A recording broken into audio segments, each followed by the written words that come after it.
Good afternoon and welcome to today's Future Focused Farming webinar. It's just on at midday, about 1 past the hour, so we're going to get started today. Welcome.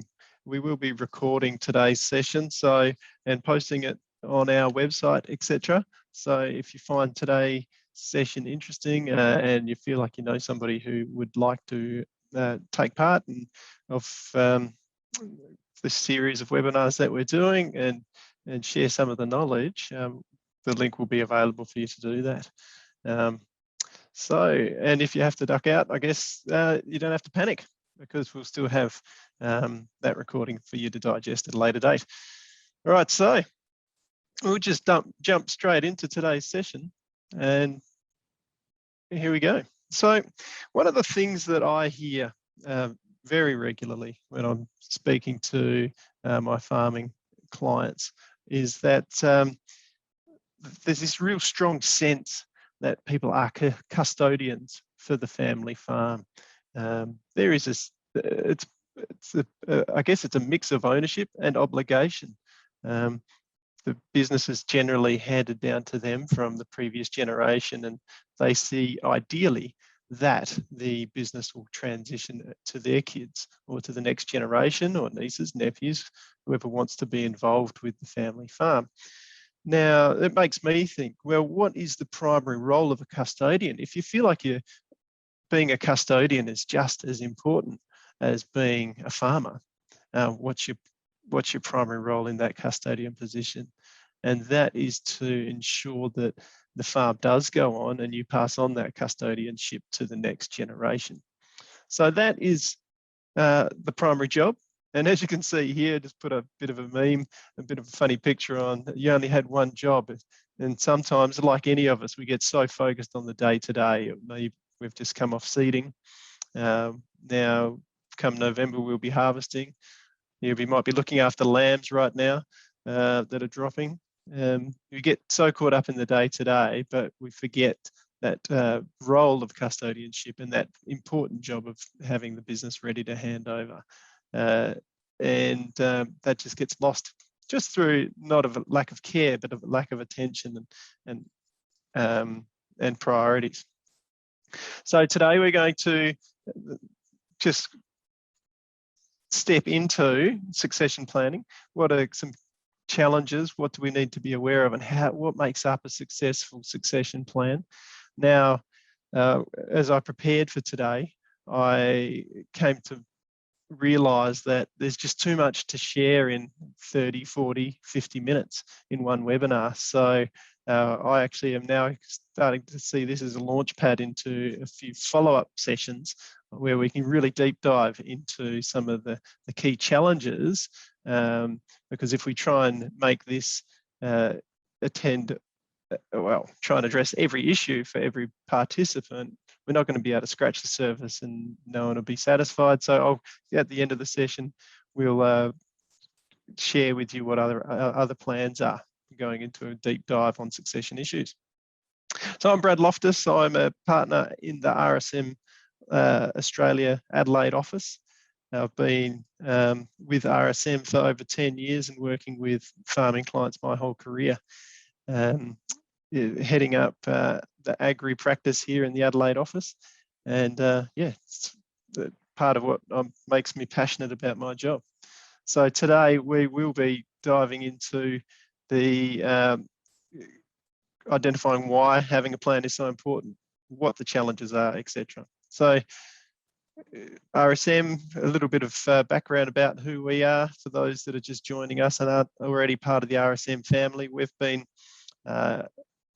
working with regional businesses for nearly 100 years. I believe it's 2023. We are having our centenary of the establishment of the firm. And in the 1920s, we started working with regional-based businesses by going to visit them at their place and helping them at that time just attend to their financial needs and tax obligations. And it's a very proud tradition. And as you can see, we've got 28 locations around Australia, working closely with regional businesses. So as I mentioned earlier, today is all about identifying the importance and understanding what makes a good succession plan. I want to talk about some challenges. There's a really diverse set of challenges. Some will be, they'll all be different for different businesses. And then lastly, identifying, well, yes, they are our challenges, but what can we leverage to drive the successful plan? So I'm going to start now just with why is it so important and how to go about it. So what structure do you need to have a plan? So it all comes down to understanding where you are now, because you need to understand what you've got your arms around, and maybe what you don't have your arms around today, in order to work out what you need to do going forward. So that is as simple as just documenting what you own, and we'll go into what's involved there, what you owe. So I'm sure that most of you have some debt from expansion. It might be machinery specific debt. It might be debt that you took on to purchase land. Identifying who the stakeholders are in your succession plan, because the succession doesn't necessarily only involve those that want to stay farming. Pardon me. It also involves people that are within the family that you care about that may not be interested in farming. Stakeholders also include your banker, your advisors. So we'll go into who they are and how they can help, but also what challenges they might throw up. And then also clearly understanding what your strengths are. And this is as a business operator. This is as a business and where you're located. Then also locating what your weaknesses are. So this could be in how you go about doing what you do. It could be just a bit of baggage in the family relationships, let's be frank, and or it could be just some of the challenges you do have on your farm and steps that you can take to mitigate. So without knowing where you are today, you're not going to be able to make a plan. Second part is where do you need to take the farm, or where do you want to take the family business, really, and the family relationships from here? And this is got many facets. You've got firstly the transfer of responsibility. So that's the responsibility of the day-to-day. Who is making the plan for this upcoming season? What are we going to plant? Where? What inputs do we need? Who's going to take responsibility for financial management? All those things. Then we're looking at the custodianship, that word I started today on. Now that's could be separate from the transfer of responsibility of the day-to-day. And we'll go into reasons why. So at what point do you say, I've done my job with the family, intergenerational family farm, now you're the custodian? And that again is separate from transfer of assets. So we may not be able to align the transfer of responsibility, the transfer of custodianship, and the transfer of assets for reasons of optimizing a tax outcome in the short term. It could just be that just family dynamics, we may not be able to move assets just yet. So that's where these considerations start to dovetail in with estate planning considerations, as well as business succession. Being clear on business operations, who's responsible for what. So that gets back to the transfer of responsibility and when. Education is, you might have a lot of knowledge in your head. You know that your children have been at university, they've got a job in the city, but they're coming back. There's a lot of farm-specific education there. But then on the flip side, you might have all the experience of running a farm for 20, 30, 40 years, but you may not be up to date with the latest in farming technology or computer technology. So it's making sure that everybody needs to be educated on their particular roles that you agree. And then also retirement. What does retirement look like for you? So that is we'll go into the details of that, but It's all about being independent, financially independent of the farm at that point where the assets or the custodianship and all the responsibility change. And then taking into account, well, who else is in the family, and do my other kids that don't want to participate in the farm, what do I want to provide for them? Because obviously they're opting out of that custodian responsibility, but you still want to look after them because you love them. And then that is all drives the how. We know where we are. We've got a clear picture of what we've got today that can help us, and what responsibilities we have to attend to today that might hold us back. We know where we want to be because we've clearly documented that and we understand it. And then you can only get down to the how. So that's a combination of honest conversations. That honest conversation sets the objectives for the family and what you want to achieve between point A and point B. It might be 5, 10, 15 years. Making sure that now that you've set the objectives, you align everyone's activities. So I want to hand over the books to my daughter-in-law or son-in-law, or son or daughter. Turning that from mere words into actions. Having clear expectations around what's my role going to be as I transition out, or what's my role going to be as I transition in. Having clear understandings of what the timing is, like when do mum and dad plan to retire, or when do I plan to retire, or do I plan to just help out on the farm? But making sure that everybody's expectations around what the future looks like are clear. And then patience, understanding, because we're all human and we might revert to type, especially in times of stress. So without that clear plan, this is really the crux of a great succession plan. So today we're going to look at understanding the now. So, and over the next couple of sessions, we'll go into the where and the how. Okay, so challenges around our succession planning. What we've observed over the last 30 years in the industry is that of our farming clients is increasing.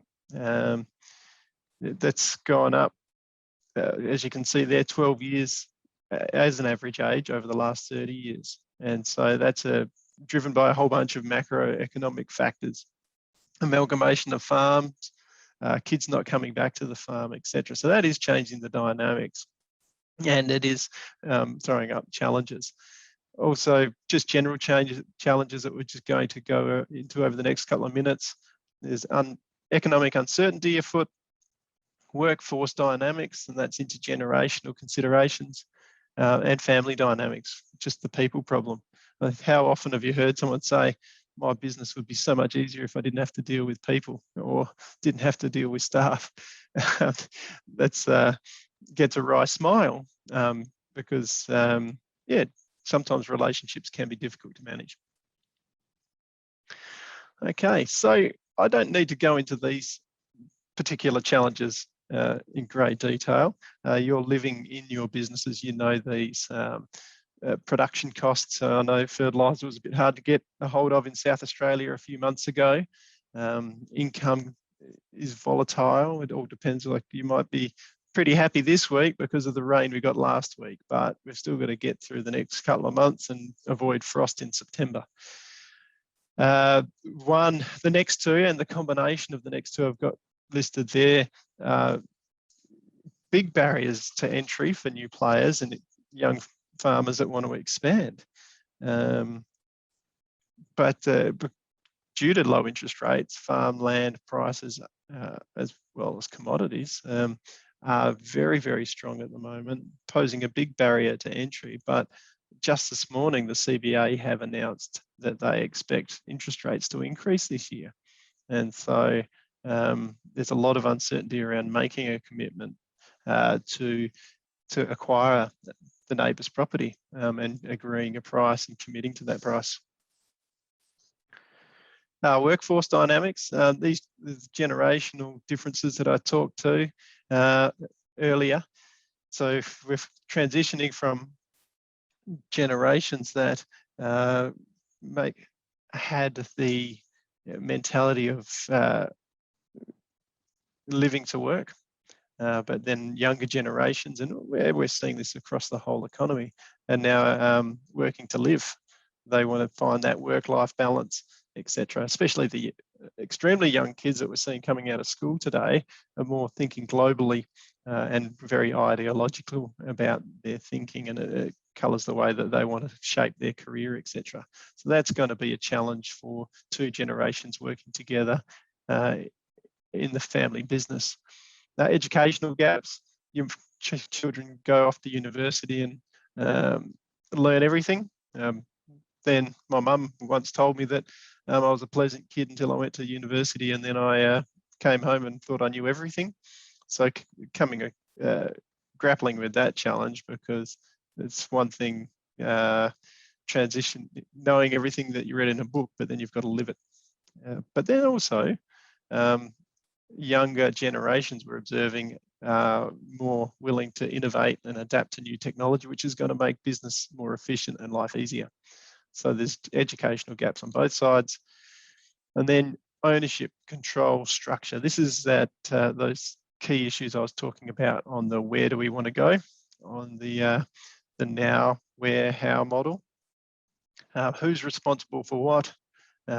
Making sure, because there's going to be a loss of letting go of control for the current generation and challenging the younger generation to step up and step in.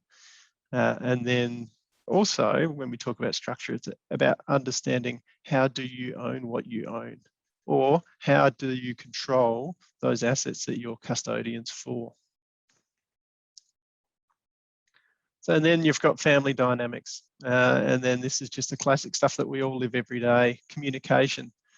If you have a plan in your head and you haven't communicated it, and you're lying in a hospital bed tomorrow because you didn't see that cancer curveball coming around the corner, does the family know the plan and your responsibilities and your plans around that custodianship? If they don't know what you had been planning and what you've put in place, will it all be for naught, or will the family actually be left in a trying position where it could have been easier? Extended family group. So what are the expectations of the kids off farm? Always a challenge, because they've got to be clear. That's where the communication is key, that if they're not stepping up to be that custodian, they will not have the same right, should not, or may not, or it depends on what your family chooses, the same right to the wealth. But that, and then they've got to understand that just because it's a paper wealth, that's something that comes hand in hand with the custodianship that'll be hopefully handed down to the following generation after theirs. Division of assets, and this is where we see some challenges, especially from that live to work generation that just poured every dollar back into the business. Every dollar's gone back into acquiring more land or capitalising the equipment, etc. And they've neglected their super, and they're well into their 50s, maybe even their 60s, with very little super balance. All the wealth is in the dirt that they're working. And that means that they haven't cared for, one, their retirement, but also those kids that don't want to participate in the farm. And so it means that the farm might need to be downsized, or the next generation of the custodians need to gear up to help mum and dad have a comfortable retirement and provide for the off-farm kids as well as the farming kids. And then finally, what does retirement look like? And have you communicated that? Do you know what it looks like? Are you happy to just potter around on the farm and live a simple life and not have a great need for wealth and spending? Are you prepared? If you do want to start traveling and enjoying those golden years, have you put your super away, as I mentioned earlier? So those all interrelate. You've got the economic challenges, you've got the family dynamics, and you've got the generational challenges to deal with. So you need to build this plan around the family business with good structure, making sure that you've got the financial capacity and you've got the well communicating family on board. So you start by taking stock. You understand what you do have and how you control it. And so that's what you have in relation to assets, but also what you have that's maybe holding you back. That will allow you to then play to your strengths as a family. So identifying different roles for different people, and then also identifying your weaknesses and dealing with those going forward. And you'd be in the larger part of the population if communication was one of your weaknesses, because it's just too easy to get distracted by the day-to-day and not have these big conversations. So knowing your business, this is part of mapping it out, understand your structure. So that's the asset ownership and business governance. So everything's in a family business is usually pretty informal. So it's important to take steps to formalize this. So it's the rare family that actually has a formal partnership agreement, for example, if they're in partnership, or if you're operating from a corporate structure as a farming family. Do you have a constitution that's tailored to your family needs? So that will help you with decision-making processes. If you've through that process, you might say, well, you're in charge of the grazing part of our business and you're the broadacre, or you take care of the farming, the active operations of the farming. I'll do the financial and deal with the banks. And then by segregating those duties, you can identify who might have more of a casting vote, or if you've got 3 key people in your business who what's the decision-making process? Is that do you need a tie-break clause, etc.? How do you resolve conflict if there's a difference of opinions? So these are all really important things to understand. And then you need to understand, how do we own the land that we are custodians for, and what does that mean? And so we're going to go into that in the next slide. Understanding your financial commitments and debt levels. So this will affect your medium and long-term plan. You might come across in your late 50s the neighbour's property at, depending on where it is, it could be up above $6,000 per acre at the moment. You've always wanted it. It's been an aspirational target, but can you commit now because you're almost 60? And is that level of debt actually going to hamper your preparation for retirement? So knowing that just because you can do something doesn't mean you should do something. But especially if you don't, these are important things to consider, because what if you're not certain that the kids are coming back to the farm? You might be putting yourself through a difficult decade through your 60s just to sell everything down the track. And then they're decisions that can affect your lifestyle during a period where you might be fit and strong and you're not able to enjoy your retirement as comfortably as you would like. And then understanding the wants and needs of the family group. So this is around people's balance, understanding work-life balance, priorities. It can be difficult between generations what your retirement intentions are and the off-farm wealth that you've got. So knowing where you are today, and then that can help you go, well, what does that look like today? And is it suitable for 10 years time, 15 years time? If it's not suitable, how do we make the plan? So just a little sidebar, and this will be a topic that we'll dig into in a subsequent catch-up. And this is a very important one, because this is going to affect not only the timing of the transfer of custodianship of land, but maybe the timing of transitioning assets from one structure to another. And it could put strain if you don't understand how you own what you own. It means you can't understand when you can transition ownership of assets or custodianship of assets. And then if you aren't clear on those two, that could lead to really high levels of tension with the next generation who just want to get in there. They want independence. They want to be trusted. And it could just be that your hands are tied, and you need to tell them that your hands are tied. To say, look, this is a pre-CGT asset, for example. no point in getting it out of my name until we absolutely have to, because if I give it to you today, it's not going to be a pre-CGT asset anymore. So considerations here that you need to do your homework on is, if you own the property in your own name, do you own it as a joint tenant with somebody else? Or do you own it outright? Or do you own it as a tenant in common?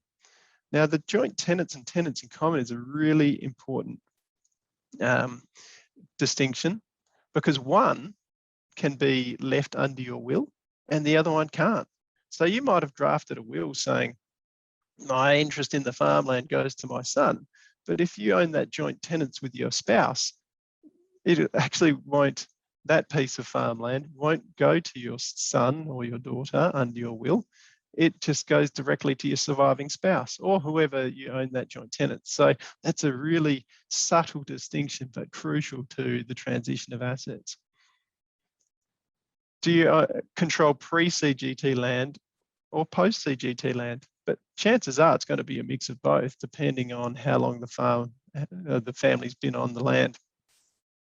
And you might think that you own pre-CGT land because it might have been owned by a company or it might have been inherited from a parent, but it may have become post-CGT land previously. If it is still intact as a tax-free asset today, it's not going to stay that way forever.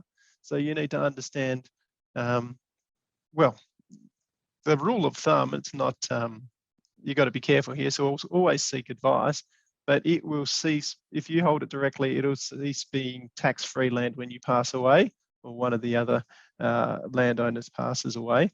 And so you might actually choose to pull the trigger and transition that out while you are still alive for particular reasons, but that'll be a detailed subject for another day while you'd pull the trigger on that early. Do you have land in a company? Now, that was very popular before the introduction of CGT because you didn't have to pay tax on the sale of capital assets before 1985. There was also death duties in place. So having land in a company was a great way to avoid death duties and transitioning property from generation to generation. It might still be a pre-CGT company, pre-CGT land, but as I mentioned earlier, the clock will be ticking. That pre-CGT status is generally lost when someone passes away and that asset transitions within your estate. So take stock.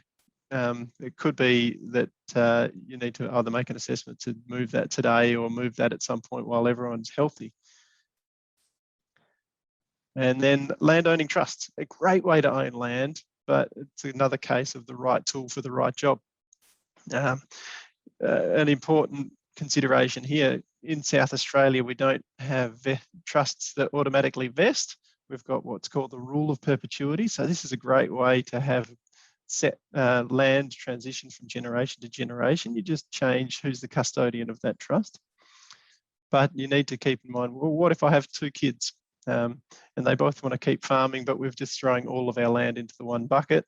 You're basically joining them at the hip for the rest of their life. So being strategic about how you purchase property or how you transition property to make 2 or 3 or multiple discrete parcels of farms that can be divided if there is going to be a generational split, because you've got more than one in the next generation that wants to keep farming.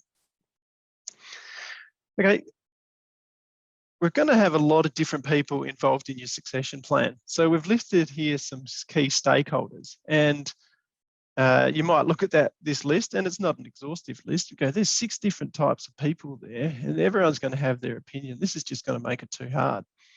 But I've listed down the right-hand side how each of these people can assist in getting you to where you need to go. You've got the asset owners, so they're those custodians that we were talking about earlier.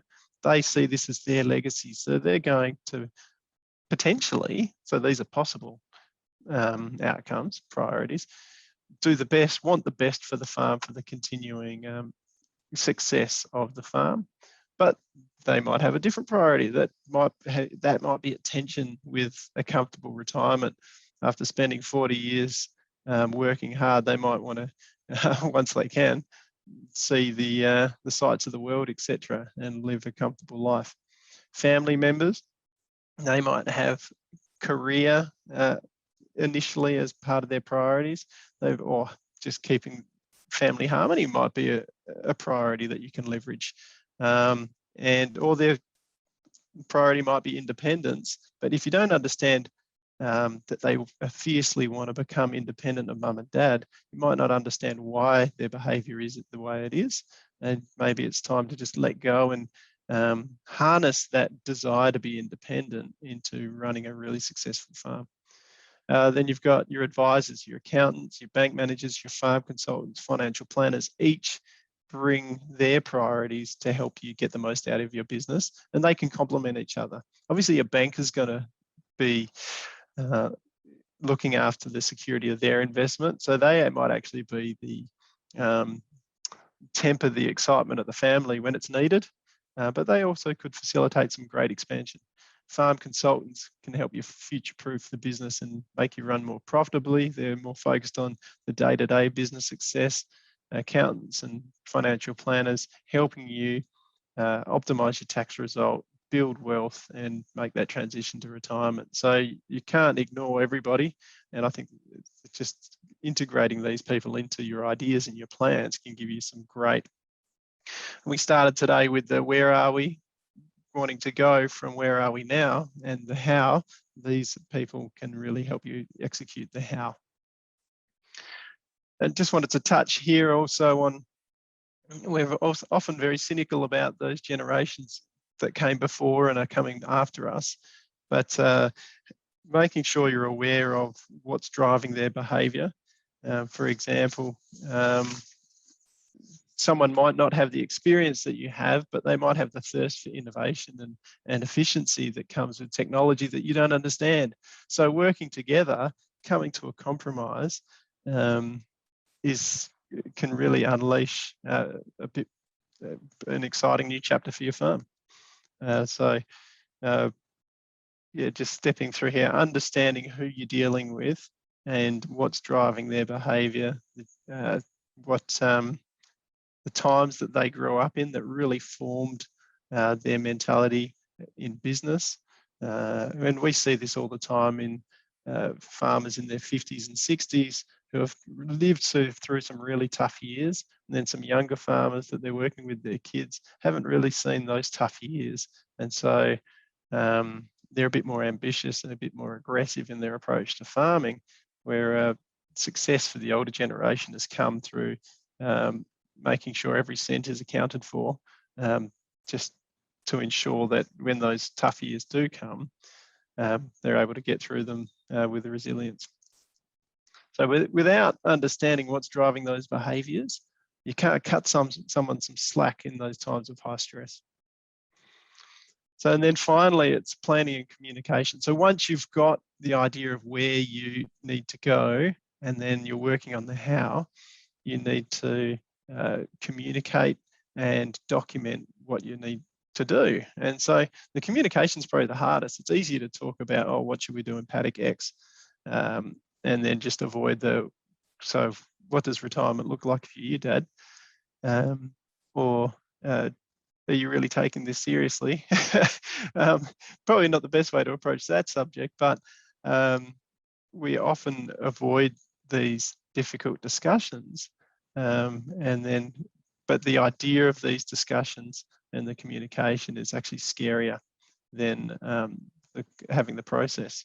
It takes time and patience. You might actually find yourself with a misalignment of goals, but then it's about sitting down, maybe even with a third party. It might be the farm advisor, the accountant, the financial planner,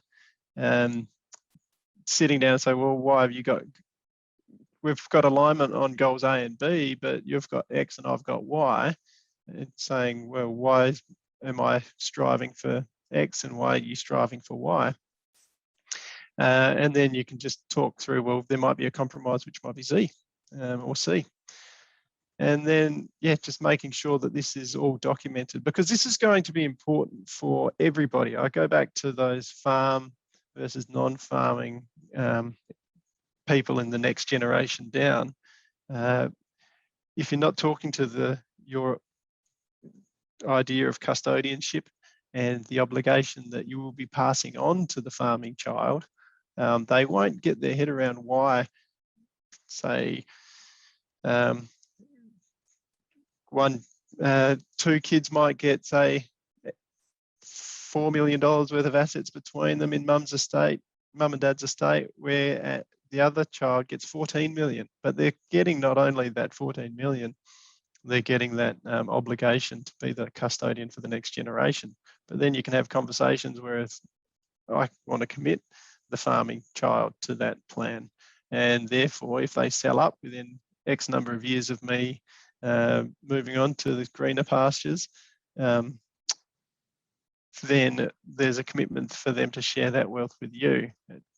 So if you don't have that documented, it's a recipe for conflict in the next generation down. So take home points from today.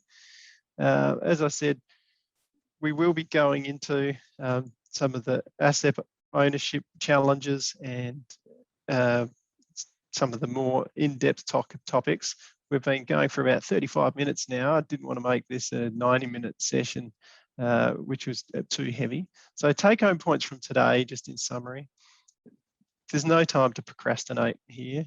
You need to have a specific timeline, because you never know when life might throw you a curveball in relation to your health, or in relation to, say, economic challenges, interest rates, etc. Think about what the future looks like to you, so you know where you need to go, and you can start to work with your advisors and the family on how we're going to get there. Once you get the idea of where you need to go, it's about communicating, documenting and communicating with the next generations, just so there's no ambiguity about what your intentions were. Personally, I've had real life experience of sitting down with two generations of a particular family at a time when the patriarch of the family was terminally ill. He clearly expressed what his desires were and where his assets were to end up. But everybody was way too emotional, because they were looking at Dad with tears in their eyes, knowing that he was going to die within the next 2 months. And it all went in one ear and out the other. So when the rubber hit the road and he'd passed away, nobody seemed to understand or remember what Dad's wishes were and what he said about them, because they were all too emotional.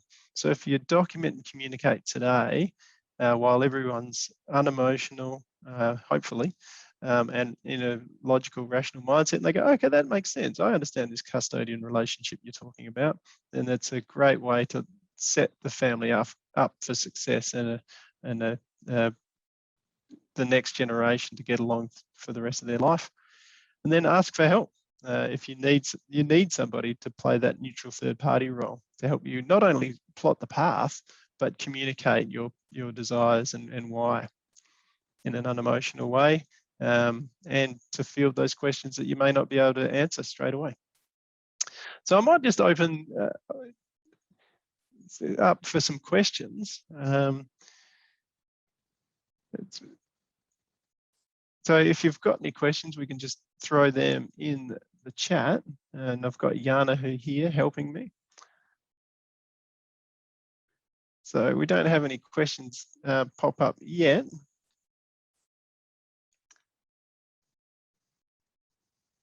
Whilst you might be typing those questions, we can come back to this. I'll just put you, give you an update on where to from here. So for those that joined us a little bit late, I just talked about how once I got excited about speaking about succession planning when we were planning this series previously.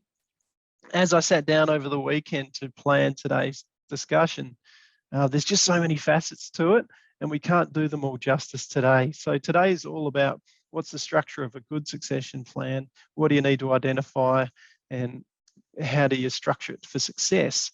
We're going to do a deep dive. I couldn't do that, as well as talk to you about, well, how do we own all these assets, and what does that mean for transition of assets and tax? what's the difference between estate planning and succession planning? What are common historical asset holding mechanisms that pose complications to what you want to do, and what strategies can we have to make to get momentum? So I thought keep today to 30-40 minutes, and then a few punchy sessions on asset transition and tax optimization from here. And then the difference. It's important to understand. You might find yourself in an asset holding position where you have to use your estate plan as a key mechanism in your succession plan. So no questions have come through just yet, so we might just wrap up there. As mentioned at the top, this has been recorded. This will be up on our YouTube channel, and so that'll be there for you to revisit if you need, and to share if you've come across someone who is interested in hearing what we talked about today. And yeah, we'll be back we'll keep working to a 4-week rotation for these sessions. We'll be back in 4 weeks with either the estate planning. So maybe drop me an email if you're to let me know whether you want to hear about asset transition and tax first, or the estate planning considerations, etc.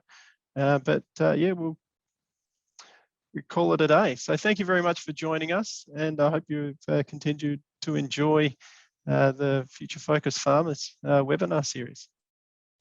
Take care.